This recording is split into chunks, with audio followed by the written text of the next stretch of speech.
There's this idea that container homes are way cheaper to build than any other type of home.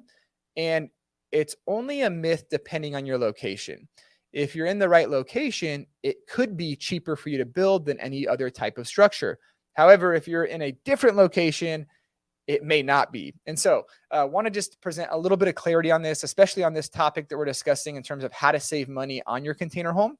Now, if you're in a major city, that usually means there's higher regulation, there's higher building requirements, higher safety requirements, and that means the structure as a whole has a lot more components that you have to add, a lot higher quality of components, a lot higher quality of plan sets and engineering. The list kind of goes on, that ultimately creates the cost of the build to go up.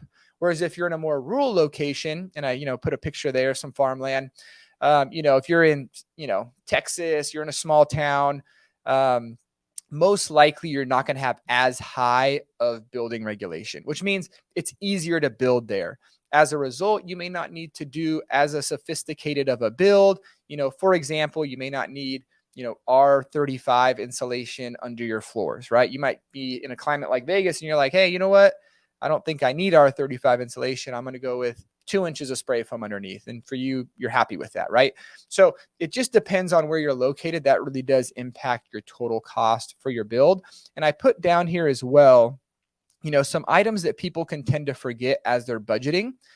Just so that as you're thinking through, hey, what's this going to cost, that you can account for it properly. So I put here site improvements. That's ultimately you doing your grading, getting your property prepared. Your utilities, that's running your water, power, and sewage. This does touch on an important point, that if you're doing a build as a main home, those are things that might be a big upfront investment to get to your property. Whereas if you're doing this as a secondary home when you already have your main home, you do save some cost by potentially just tapping into your existing utilities.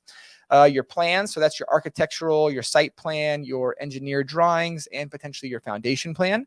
Any permitting fees that your county might have, your foundation, your structural code requirements. So you might be in an area that is, an area where there's hurricanes or there's tornadoes. So you might need to beef up the unit structurally.